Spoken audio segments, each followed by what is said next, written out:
안녕하세요. 저는 일찍이 남편을 세상에서 떠나보내고 혼자 외동딸 하나를 키워온 60대 여성입니다. 젊은 여자가 홀로 아이를 키우며 살아온 세월이 녹록하다고 했다면 거짓말이겠죠.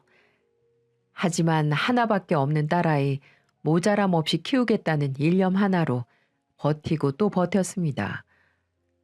그렇게 전 이를 악물고 딸애를 키우며 살았어요.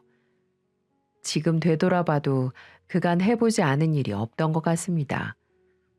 식당이나 시장에서 허드렛 일을 마다하지 않았고요. 일당을 주는 밭일이나 청소일도 틈나는 대로 하면서 악착같이 살았습니다. 그 덕택에 애가 중학교에 갈 무렵에는 작은 분식점 자리를 하나 얻어서 지금껏 장사를 하며 살 수 있었죠. 살가운 남편에게 사랑을 많이 받아보지 못하고 떠나보낸 박복한 인생이었지만 그래도 우리 딸에는 구김없이 잘 자라주었습니다. 그 사실 하나만으로도 제 지난한 인생이 모두 보상받는 것 같았어요. 부모한테 자식이 잘 되는 것보다 더 좋은 게 있겠습니까? 일찍이 철이 들어버린 우리 딸아이는 누구보다도 제 엄마 생각하고 투정 한번 부리지 않을 만큼 착한 자식이었습니다. 어려운 형편인데도 불평 없이 제 할 일 다 하고 가게 일까지 제 일처럼 돕는 천사 같은 우리 딸. 그런 귀한 제 자식에게 그런 엄청난 불행이 닥칠 줄 누가 알았겠습니까? 그 일만 생각하면 너무나 원통하고 분해서 아직도 심장이 터질 것만 같답니다. 지금부터 우리 착한 딸을 덮쳤던 그 악몽 같은 사연을 꺼내보려고 합니다. 엄마, 나 이번 학기 휴학했어요. 뭐? 휴학을 했다고? 갑자기 왜? 생각도 좀 정리할 겸 사회생활도 경험해 보려고요. 너 혹시 등록금이 없어서 그런 거니? 엄마가 어떻게든 마련해 볼 테니까 그런 거라면 걱정하지 말고. 아니에요, 엄마. 등록금이야 내가 알아서 하면 돼. 진짜야. 나 잠깐 쉬고 싶어서 그래요. 말은 그렇게 하지만 등록금이 모자라서 휴학과 복학을 반복하는 걸 제가 왜 모르겠어요. 딸애는 4년 동안 대학을 다니면서 저한테 등록금 달라는 소리를 단 한 번도 한 적이 없었죠. 과외든 서빙이든 자기가 스스로 등록금을 벌어서 학교를 다녔습니다. 분식집을 하는 엄마에게 부담 주지 않으려는 그 마음이 얼마나 기특하고 갸륵합니까? 저도 그런 아이에게 등록금 정도는 척척 대주고 싶었죠. 하지만 궁핍한 살림에 발목이 잡혀서 그럴 수가 없었지만은요. 가난한 엄마 자식으로 태어난 죄로 남들은 4년 다니고 마치는 대학을 7년이나 다녀야 했어요. 그래서 남들보다 취업도 늦게 했고 연애 한 번 제대로 한 적이 없었죠. 그래도 우리 애는 부족한 엄마를 탓한 적이 단 한 번도 없었습니다. 제가 죄스럽다는 말을 할라치면 오히려 제게 엄마도 힘들었을 텐데 끝까지 자기를 키워줘서 고맙다고 말하는 예쁜 아이였습니다. 회사를 다니면서도 월급의 대부분을 제게 맡길 정도로 저를 끔찍히 생각하는 딸이었죠. 과장되게 들릴지는 모르겠지만 딸에는 제겐 이 세상의 전부였고 제 목숨과도 바꿀 수 있을 만큼 소중한 존재였습니다. 그러던 어느 날 옆가게 슈퍼마켓 사장님이 제게 이런 말을 넌지시 하더군요. 그댁 따님 요새 연애하나 봐요? 네? 그게 무슨 말씀이세요? 엊그제 웬 남자가 차에서 내리는 걸 내가 봤거든. 남자가 아주 키도 훤칠하고 탤런트처럼 잘생겼더만. 그리고 차가 아주 고급지더라고요. 에휴, 아닐 거예요. 걔가 남자 만난다고 하면 정말 좋게요. 연애에는 영 관심이 없는 애라서 누구 아는 사람 차 한 번 얻어탄 모양이죠. 그렇게 말은 했지만 저는 내심 기대를 했습니다. 저렇게 고생만 하지 말고 자기 아껴주는 남자 만나서 행복한 가정을 꾸리면 얼마나 좋겠습니까? 그래서 저는 설레는 마음으로 집으로 가 딸에게 조심스럽게 물었습니다. 희영아, 너 혹시 누구 만나는 사람 있니? 어? 갑자기 그걸 왜 물어요? 옆에 가게 사장님이 남자랑 함께 있는 너를 봤다고 하던걸. 정말 그런 거야? 너 정말 남자가 생긴 거니? 어, 사실은 호감 갖고 보는 사람이 있기는 해요. 그래? 그게 정말이야? 아유, 잘 됐다. 잘 됐어. 나는 우리 예쁜 딸이 평생 혼자 살까 봐 걱정했는데. 그래, 어떤 남자니? 엄마한테 좀 알려주면 안 돼? 그냥 회사에서 만난 사람인데 나 많이 아껴주고 챙겨줘요. 그래? 그런 사람이면 됐다. 남자는 모름지기 자기 여자 챙길 줄 알아야 해. 어디 잘 한번 만나봐. 그리고 본격적으로 마음이 있으면 이 엄마한테도 소개시켜주고. 네, 알았어요. 딸애는 부끄러운지 말끝을 흐리더라고요. 저는 진심으로 우리 딸의 연애를 축하했습니다. 딸의 또래면 한창 남자들 만나면서 연애를 할 나이인데 여태껏 한 번도 남자를 만나지 못한다는 게 말이 되나요? 적어도 남들 해본 건 해보면서 살아야죠. 이제는 좁은 제품을 떠나 자기 인생 꾸려 가야 하지 않겠습니까? 누구보다도 아끼는 존재이기에 저는 딸의 행복한 인생을 간절히 응원했습니다. 그렇게 며칠이 지나고 딸애가 머쓱한 표정으로 이렇게 말을 하는 겁니다. 엄마, 이번 주에 밥 한번 먹어요. 밥? 외식하자고? 네, 남자친구 소개시켜 드리려고요. 어? 그게 정말이야? 네, 엄마 제가 만나는 사람 궁금해 했잖아요. 남자친구한테도 말해뒀어요. 그래, 이거 너무 기대가 되는걸? 대체 우리 희영이 마음을 뺏은 사람이 누굴까? 아이 참 엄마도 너무 기대는 하지 마시고요. 그러다가 실망하는 법이니까. 아무튼 그날 시간 비워 넣으세요, 엄마. 드디어 제게도 딸의 애인을 만날 수 있는 날이 왔습니다. 정말 너무 기대가 되더군요. 이제야 우리 애도 자기 행복을 꿈꿀 수 있겠다는 생각에 가슴까지 벅차올랐죠. 먼저 간 남편이 이 사실을 알면 무척이나 기뻐했을 겁니다. 약속된 날이 다가올수록 제 가슴이 마구 뛰는 거예요. 마치 제가 수줍은 소녀가 된 것처럼 콩닥콩닥 뛰는데 제 심장을 달래느라 무척이나 애를 썼던 것 같네요. 그리고 드디어 딸의 남자친구를 처음 만나게 됐죠. 안녕하세요, 어머니. 처음 뵙겠습니다. 장광현이라고 합니다. 네, 반가워요. 여기까지 오느라 고생했어요. 우리 희영이한테 들어보니까 현재 좋은 감정으로 만나고 있다고 들었어요. 네, 그렇습니다. 그냥 가볍게 만나는 거 아니고요. 결혼을 전제로 진지하게 만나고 있습니다. 아, 그래요? 딸의 남자친구는 키도 크고 얼굴도 잘생긴 데다가 말하는 것도 참 정중하더군요. 첫인상은 100점 만점에 90점이었습니다. 사실 마음 같아서는 100점을 주고 싶었지만 나머지 10점은 딸에게 하는 행동을 보고 점수를 주기로 했죠. 그만큼 첫인상은 너무 마음에 들었어요. 광현 씨라고 했나? 이제 조금 편해졌으니 말 놔도 되죠? 우리 딸 들어서 알겠지만 어릴 적 지아빠 죽고 형편이 어려워도 싫은 내색 한 번도 해본 적 없는 정말 착한 딸일세. 결혼 전제로 만나고 있다고 하니 말하는 건데 항상 아껴주고 보듬어 줬으면 좋겠어. 그렇게만 해준다면 나는 더 이상 바랄 게 없네. 그렇게 말씀해 주시니 감사합니다. 그런데 이런 질문은 좀 구닥다리처럼 느껴지려나? 아니에요. 궁금한 거 있으면 얼마든지 물어보세요, 어머님. 혹시 부모님은, 아, 두 분 모두 건강히 잘 계시고요. 어머니는 교회에서 작은 직을 맡고 계시고, 아버지는 회사를 운영하고 계십니다. 그래? 아버님이 회사를 운영하신다고?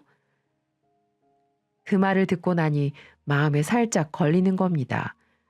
우리 집 형편이 워낙 변변치 않으니까 남자 쪽 집안이 너무 차이가 나면 좀 그렇잖아요. 그래서 전 좀 선입견 비스무리한 감정이 든 것이었죠. 네, 어머니. 실은 희영이가 근무하는 회사가 바로 저희 아버지가 운영하고 계시는 회사입니다. 저도 그 회사에서 재직하고 있고요. 뭐라고? 딸애는 자동차 부품을 제조하는 중견기업에 다니고 있었거든요. 대기업은 아니어도 꽤 이름이 있는 회사였어요. 그러니까 딸애가 만난다는 남자가 그 회사의 아들이고 아버님은 대표라는 말이었습니다. 그 순간 뒤통수가 띵하게 울리면서 어리둥절하더군요. 솔직히 말문이 턱 막혀서 어떻게 반응을 해야 할지 당최 모르겠는 겁니다. 그런 큰 회사의 아들이 분식집 딸과 만난다뇨. 무슨 드라마에서나 나올 법한 일이 저와 제 딸에게 벌어진 겁니다. 저는 멋쩍어하는 딸애를 보며 눈으로 말했어요. 대체 이게 어떻게 된 거냐? 이 남자가 하는 말이 사실이냐? 네가 분식집 딸이라는 걸 알고 있는 거냐? 라고요. 그런데 딸의 남자친구가 놀라는 제게 이렇게 말을 하는 겁니다. 어머니, 혹시 부담스럽게 받아들이셨다면 절대 그럴 필요 없습니다. 희영이가 힘들게 성장했던 것도 잘 알고 아버님이 일찍 돌아가셨다는 사실도 알고 있어요. 하지만 전 남녀가 만나는데 조건 같은 거 필요 없다고 생각합니다. 중요한 건 서로에 대한 마음이죠. 저희 부모님께서도 사람 하나만 보는 분들이세요. 그러니까 너무 걱정하지 않으셔도 될 것 같습니다. 뭐라고? 하지만 그런 말이 제 귀에 들어올 리가 없죠. 저희 집이 너무 형편이 없어서 집안 차이가 나지 않을 순 없다는 건 인정합니다. 하지만 차이도 어느 정도 차이가 나야 말이죠. 손바닥만한 분식집을 운영하는 제가 중소기업을 운영하는 사람들과 사돈을 맺는다고 생각하니까 아찔한 겁니다. 아무리 그런 분들이 아니라곤 하지만 만약 딸애가 그 집 식구가 된다면 은근히 눈칫밥도 먹을 게 뻔히 보입니다. 딸애가 처음으로 데리고 온 남자가 이렇게 어마어마한 집안의 자식이라니 입안이 바싹바싹 마르더군요. 딸의 남자친구를 만나고 돌아오는 길에 저는 진지하게 물어보았죠. 희영아, 정말 그 남자가 네가 다니는 회사 사장이니? 맞아, 엄마. 그 사람도 밑바닥 직원부터 일하다가 얼마 전에 승진해서 사장 타이틀 달았어요. 아유, 그래? 근데 직원이 30명이나 있다고 하면 그래도 작은 회사는 아닌 것 같은데. 그렇지. 근데 그렇다고 그리 큰 회사도 아니에요. 그러니까 너무 주눅들 필요 없어. 그리고 저는 그 사람 배경보다 사람이 좋아서 만나는 거니까 걱정하지 마세요. 엄마 딸, 집에서는 엄마한테 아양 떠는 딸이어도 밖에서는 똑 부러진다는 소리 많이 듣고 살고 있으니까 걱정 같은 거 하지 않아도 돼요. 그렇다면야 엄마 마음은 편하긴 한데. 근데 있잖아. 그 시댁 어른들은 널 마음에 드신다고 할까? 아니, 엄마는 다른 게 아니고 집안 차이가 너무 나니까 네가 괜히 주눅 들어서 지낼까 봐 걱정이 돼서 그렇지. 저도 처음엔 그렇게 생각했어요. 근데 회사에서 자주 보니까 저를 얼마나 이뻐해 주시는데요. 예비 아버님, 어머님 두 분 다 너무 좋으세요.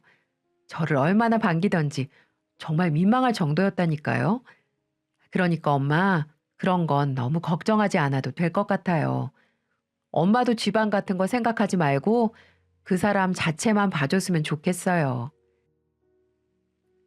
딸애가 딱 부러지게 말을 하니까 저도 할 말이 없더라고요. 부잣집이라고 모두 사람을 그렇게 판단하는 건 아닐 텐데 제가 너무 편견을 갖고 있는 걸지도 모른다고 생각했죠.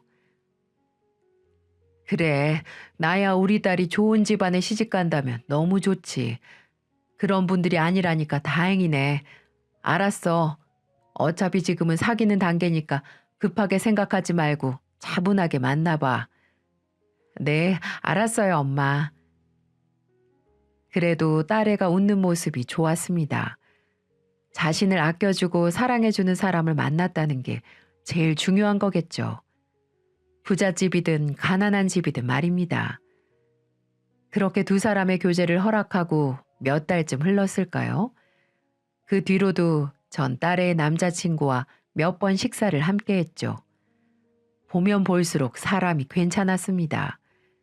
부잣집 도련님이라서 막돼 먹은 행동을 하거나 사람을 위아래로 두는 품성은 아닌 것 같았어요.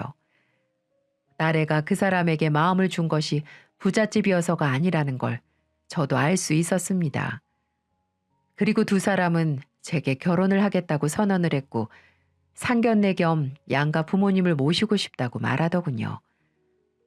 딸의 결혼이 제 생각보다는 빨리 진행되는 것 같아 살짝 아쉬웠지만 그래도 좋은 남자, 좋은 시부모님을 만난다면 제 마음 같은 게 뭐가 중요하겠습니까? 전 기쁜 마음으로 상견례에 참석했습니다. 처음 만나 뵌 예비 사돈분들은 딸의 말처럼 참 좋아 보였습니다. 특히 안사돈께서는 너무나 살갑고 다정하기 그지없었죠. 희영이를 참 어렵게 키우셨단 말씀 들었습니다. 저 같으면 도저히 해내지 못했을 겁니다. 정말 아이를 훌륭하게 잘 키우셨어요, 사부인. 아유, 별 말씀을요. 뭐 하나 제대로 해준 게 없는데요. 희영이는 혼자 큰 것이나 다름없어요. 그래서 여러모로 부족한 게 참 많습니다. 부디 어여쁘게 봐주시길 부탁드립니다. 아니에요. 귀한 딸 이렇게 내어주셔서 감사할 따름이죠. 제가 친딸처럼 잘 데리고 있을 테니까 너무 걱정하지 마세요. 말씀만으로도 안심이 됩니다. 사부인, 애들끼리 저렇게 좋아하니까 우리 기쁜 마음으로 결혼시키는 게 어떨까요? 우리도 한창 젊은 나이 때 마음 가는 사람이 있으면 가슴이 설레서 잠을 설치곤 했잖아요. 전 그 설렘을 아이들이 오래도록 간직했으면 좋겠어요. 말씀도 참 고상하게 하고 행동 하나하나에 기품이 넘치더라고요. 제 걱정이 무색하게 느껴지리만큼 인품이 올곧은 분이셨습니다. 결혼 준비는 전부 알아서 할 테니 아무 걱정하지 말라는 말씀까지 하시며 딸을 맡겨달라 간곡히 청하더군요. 이런 집안에 우리 딸이 식구가 된다는 게 믿어지지가 않았습니다. 저는 마다할 이유가 없었죠. 결혼 날짜가 잡히고 딸애와 예비 사위는 결혼 준비에 여념이 없었습니다. 그런데 결혼식을 성대하게 치르길 원할 줄 알았던 사돈댁에서 오히려 식구들끼리 작게 치르자고 하는 겁니다. 기업 회장님 아들의 결혼식을 소박하게 치른다는 게 가당키나 할까 의심했는데 가만히 생각을 해보니까 오히려 저를 배려하기 위해서 그런 거라는 생각이 들더군요. 사돈의 세심한 사료에 감사할 따름이었습니다. 사부인, 제가 교회에서 작은 일을 맡아 하고 있어요. 그곳에서 가족들끼리 조용히 치르는 게 좋겠습니다. 아유, 그래도 괜찮을까요? 애들 잘 사는 게 중요하죠. 겉만 화려하면 뭐에 쓰겠어요? 저희는 아무래도 괜찮으니까 사부인께서는 아무 걱정하지 마세요. 사부인께서 이렇게 여러모로 신경을 써주시니까 제가 몸둘 바를 모르겠습니다. 아닙니다, 사부인. 아, 그리고 애들은 당분간 본가에서 지내기로 했어요.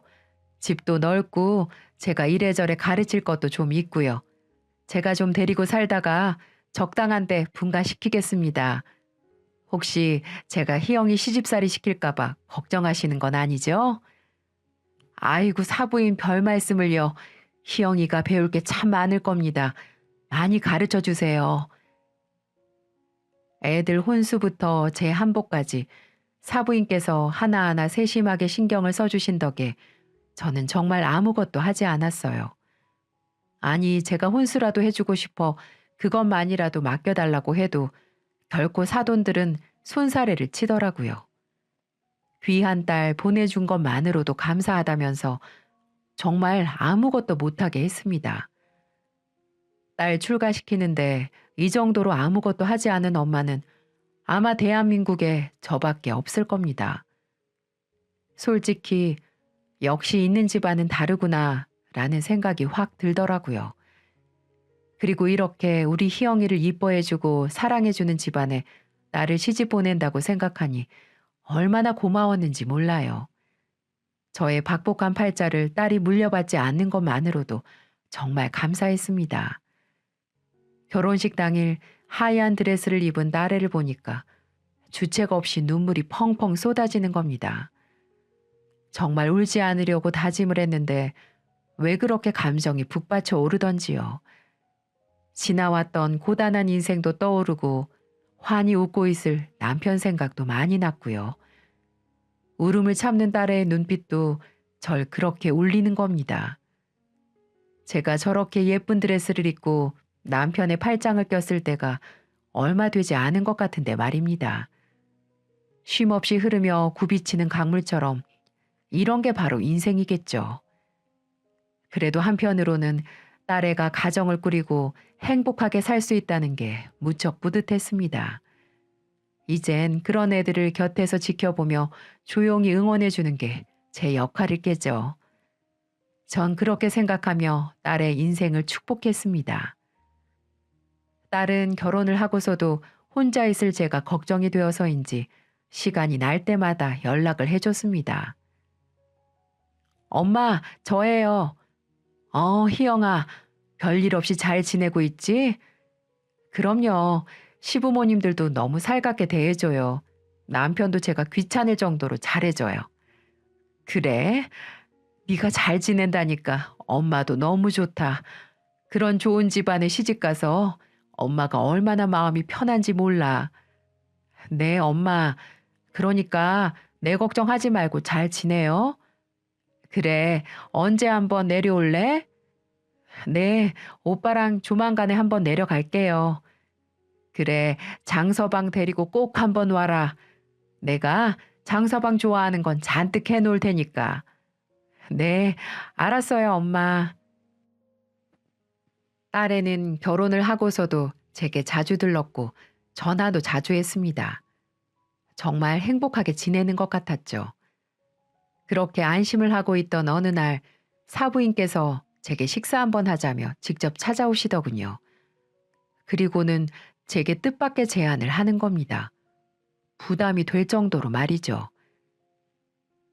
사부인, 사실 제가 사부인께 진작 해드리고 싶었는데 혹시라도 부담을 느끼실까봐 말씀을 못 드리고 있었습니다.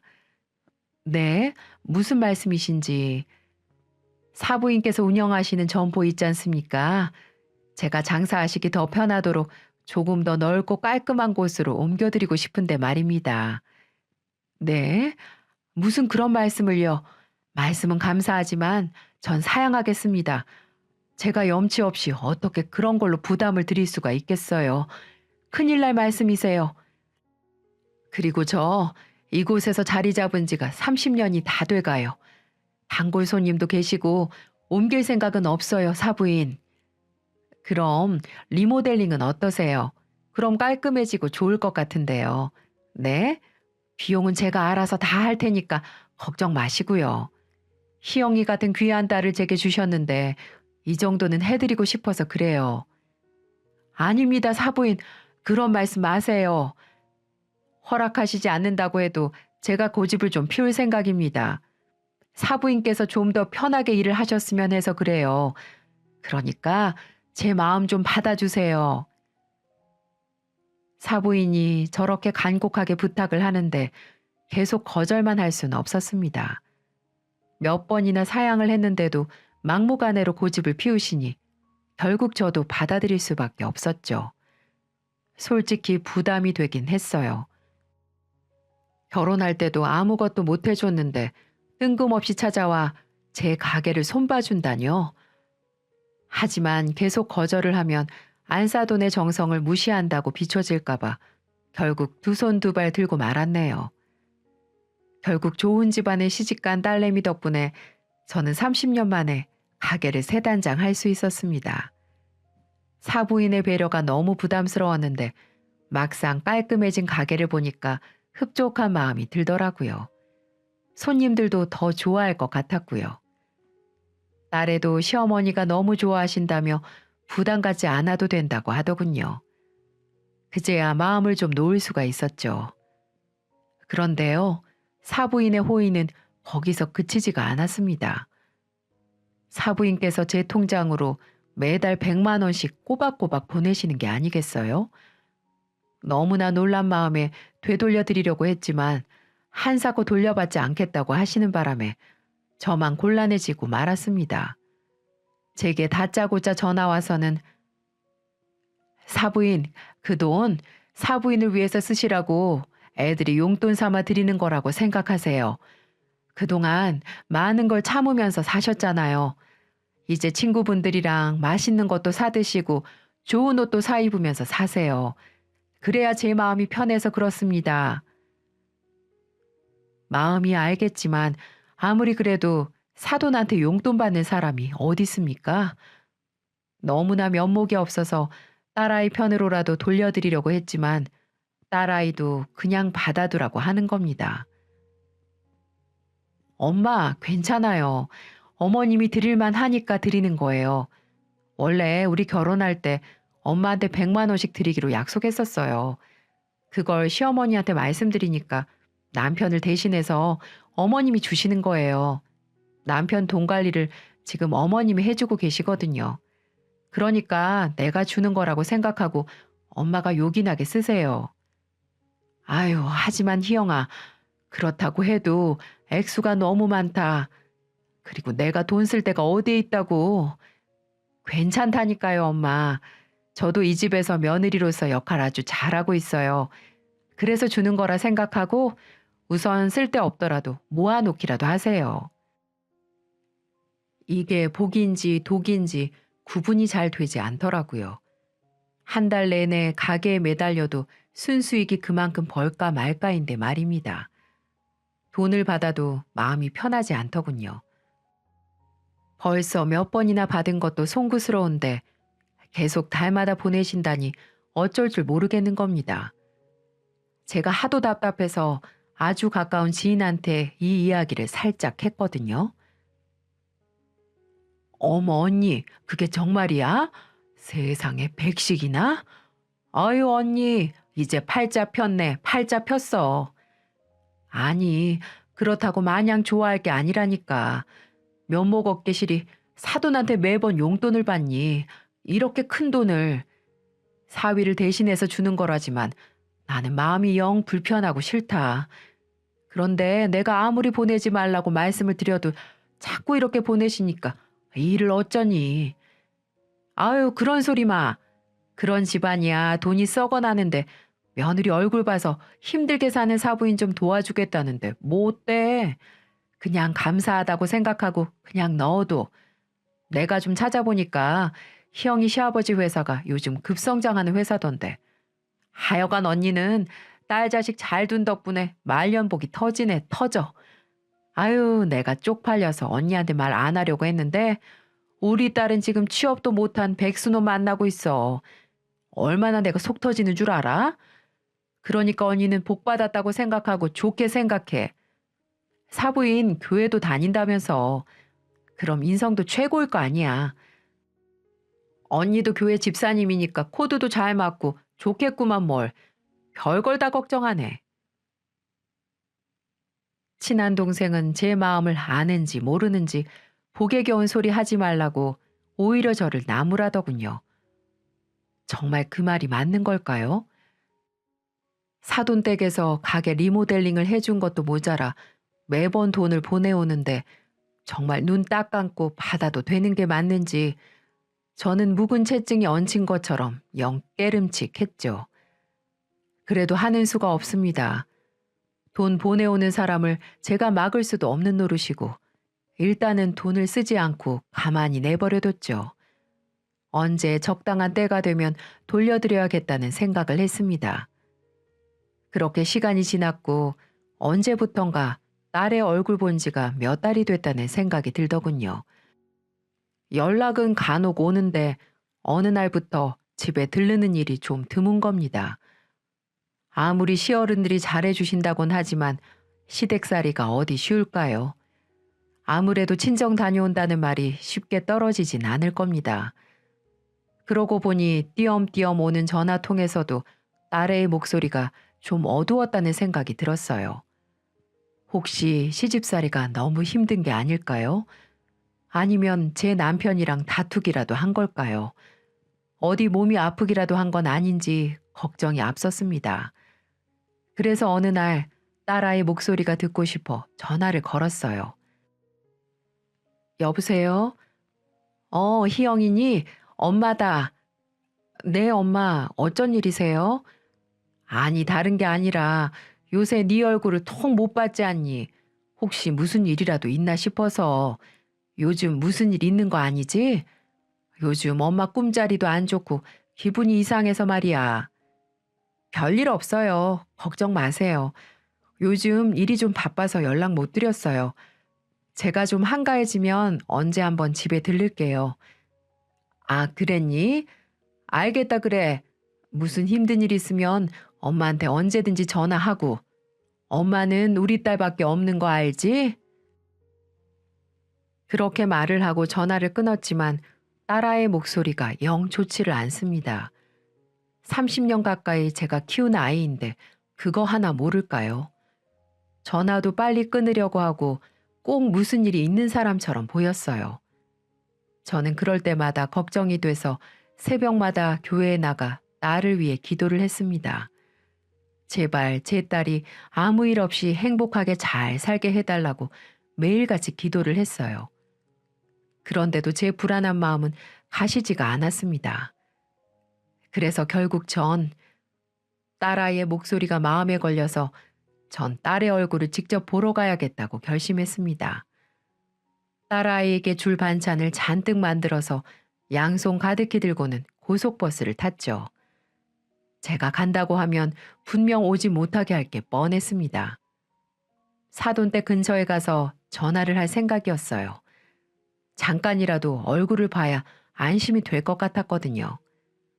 한번 초대를 받아 간 적이 있어서 사돈댁의 위치는 잘 알고 있었습니다. 제가 젊었을 적에 자주 다녔던 지역이기도 했고요. 막상 큰 단독주택에 사는 사돈댁에 도착을 하니 좀 망설여지더라고요. 괜히 사돈들 심기를 불편하게 만드는 건 아닌지 걱정도 됐고요. 제가 대문 앞에서 서성이고 있는데 누군가 그 댁에서 문을 열고 나오는 게 아니겠어요? 딱 보니까 그 댁에서 일을 도우는 아주머니셨죠. 아주머니는 대번에 절 알아보더라고요. 어머, 작은 사모님 어머님 되시죠? 아니 추운데 여긴 왜 이렇게 서 계세요? 혹시 작은 사모님 보러 오셨어요? 아, 네. 혹시 우리 희영이 집에 있나요? 네, 계시긴 한데 설마 연락도 없이 무작정 오신 거예요? 그렇게 됐습니다. 사돈 어른들도 다 계시고요. 아니요, 지금은 작은 사모님만 계세요. 아유, 참, 연락을 좀 하고 오시지. 마침 장 보러 가려던 중인데 일단 따라오세요. 얼른 올라가셔서 작은 사모님 좀 만나보세요. 가사도우미 아주머니가 혀를 끌끌 차면서 대문을 열어주는데 왠지 등골이 싸늘해지는 겁니다. 아주머니의 표정에서 뭔가 잘못됐다는 걸 느낀 거죠. 저는 현관문을 열고 우리 딸애를 찾았습니다.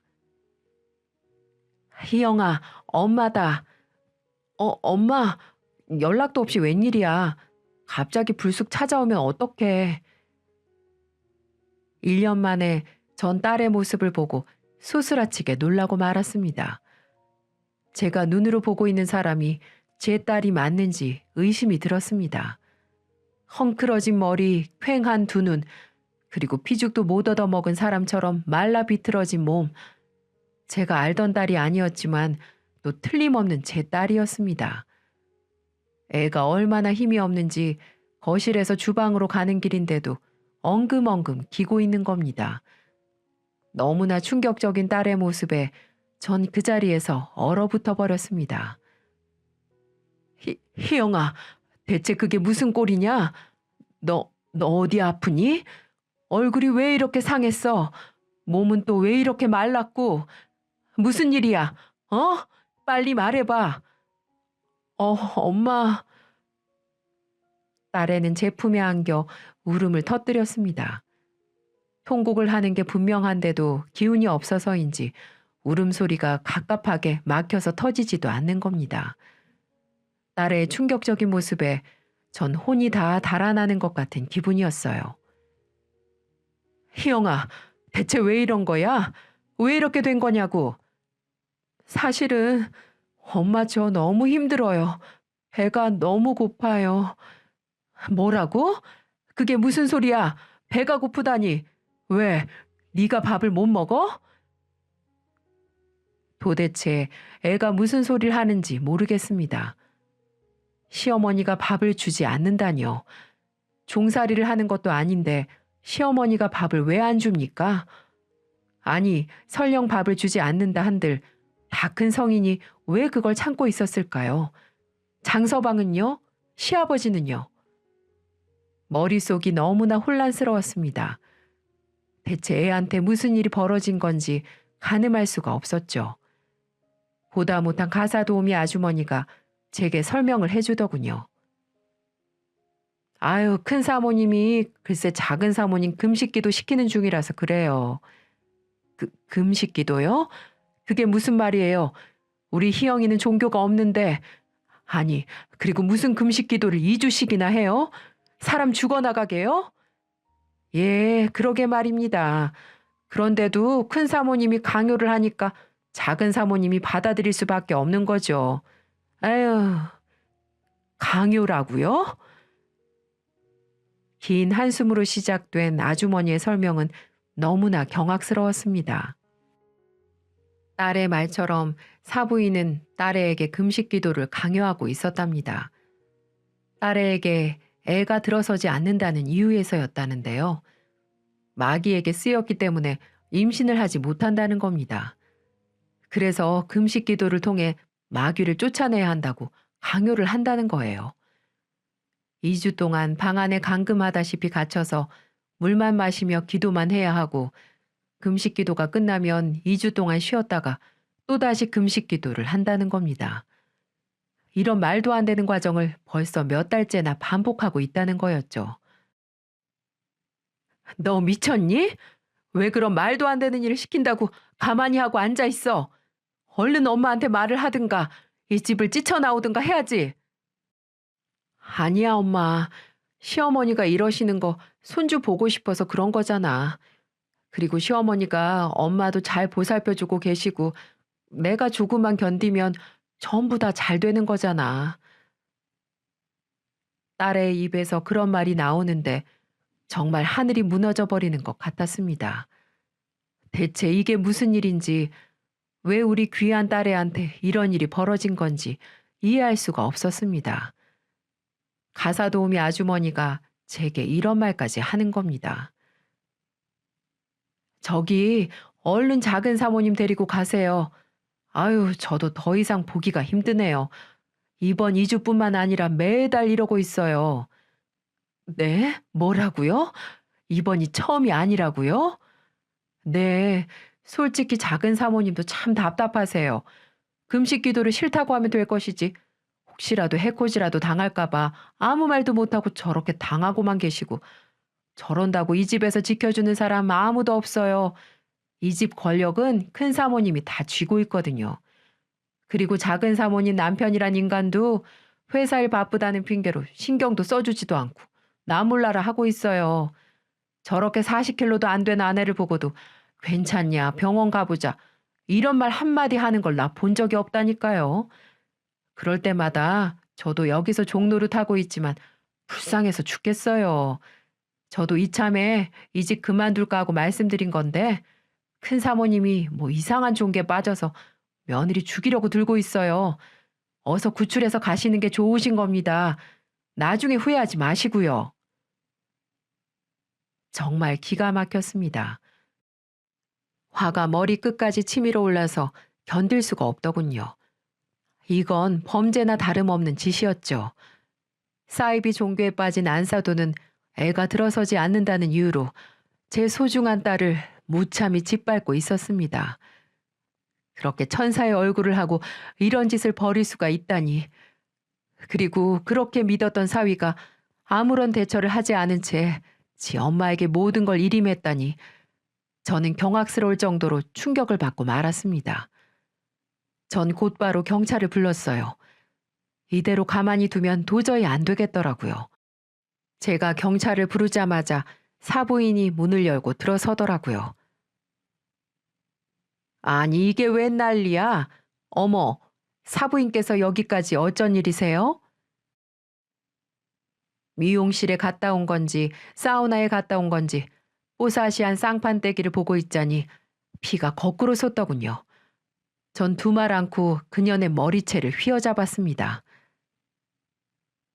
야 이년아, 네가 내 딸을 저렇게 만들어? 저게 사람 몰골로 보이냐? 딸처럼 잘 보살펴준다면서 꼴이 이게 뭐냐고. 아, 이거 나요.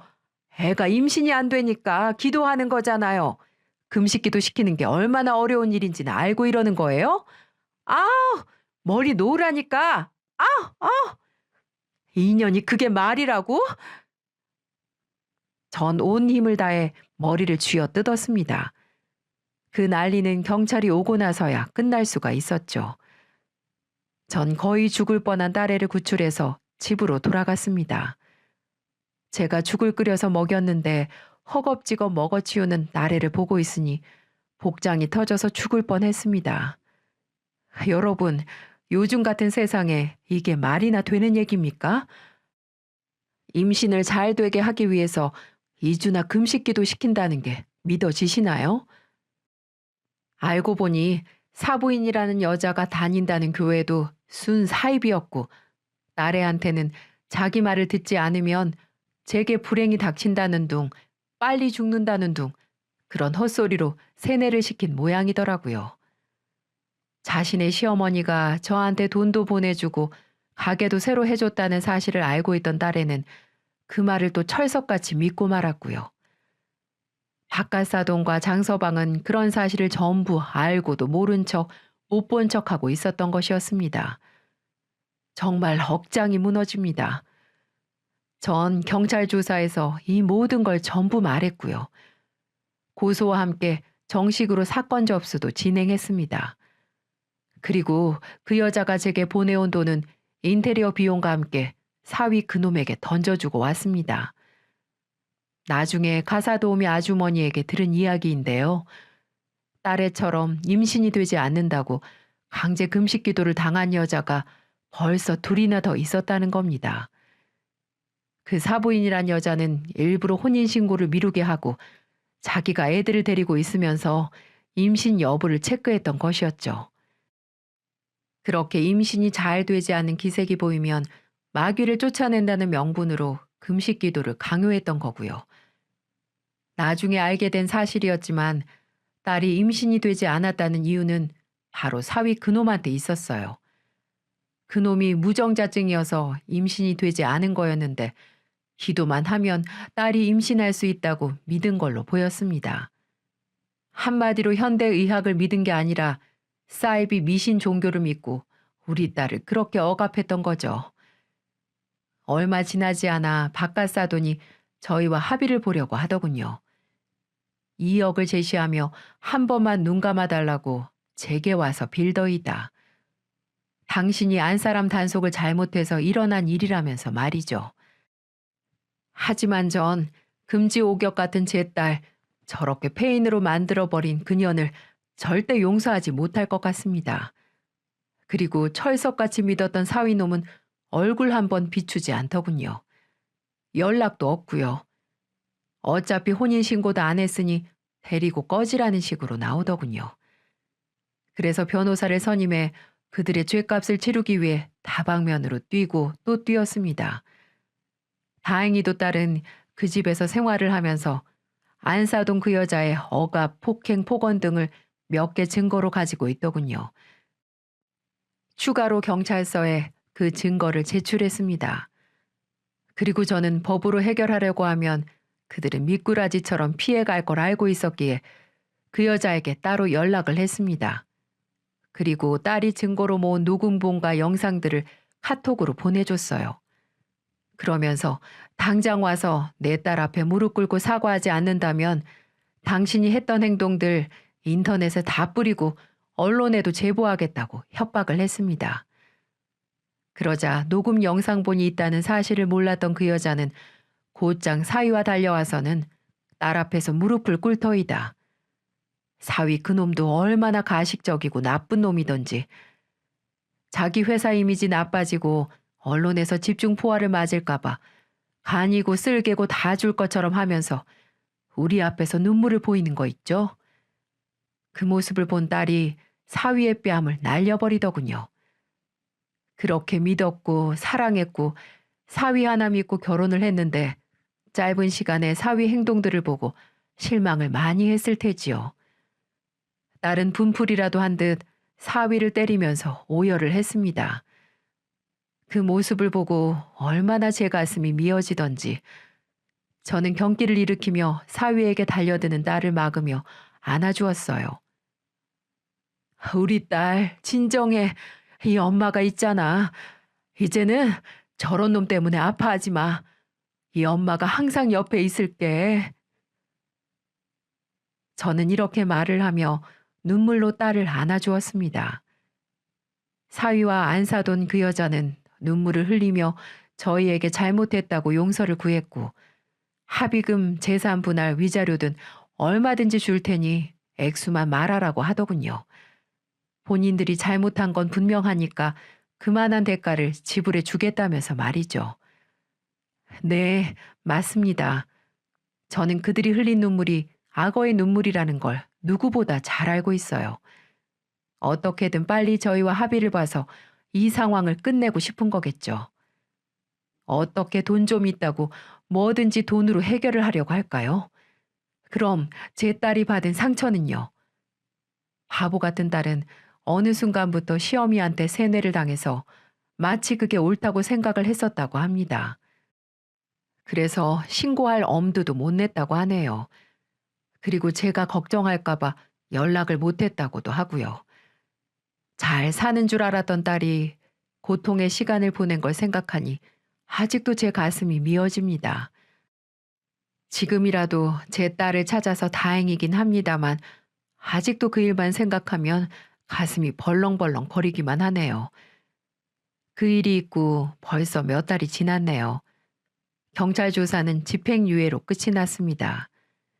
역시 우리나라의 법은 믿을 게 못 되더군요.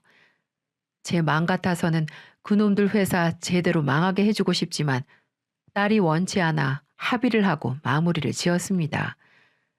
딸은 더 이상 그쪽 집안과 엮이고 싶지 않다며 합의를 하고 영영 기억 속에서 빨리 지워버리고 싶다고 했어요. 그래서 눈물을 머금고 딸의 뜻대로 해주었습니다. 그래서 지금은 딸과 함께 지내고 있는 중이랍니다. 딸은 지금도 정신과를 다니고 있어요. 자면서도 가끔 경기를 일으키며 오열을 하곤 합니다. 그럴 때마다 저는 딸을 안아주고 있고요. 제가 딸을 이렇게 만든 것만 같아 제 마음이 너무나 아프네요. 그래도 저는 이겨낼 겁니다. 힘을 내야겠죠. 어미가 힘을 내야 자식이 따라오지 않겠습니까? 부디 우리 딸이 다시 건강하게 일어날 수 있도록 여러분들의 많은 응원 부탁드립니다. 마지막으로 저도 교회를 다니고 있습니다. 교회 다니는 사람들이 전 안사돈처럼 모두 사이비에 빠진 거 아니니까 색안경 끼면서 바라보지 않으셨으면 좋겠네요. 그런 사람들 때문에 간절히 교회를 다니는 믿음의 사람들이 똑같은 사람으로 비춰질까봐 마음이 아픕니다. 부탁의 말씀드리며 제 사연은 여기서 마치도록 하겠습니다. 앞으로 더 열심히 살도록 하겠습니다. 제 긴 사연 끝까지 들어주셔서 정말 감사합니다.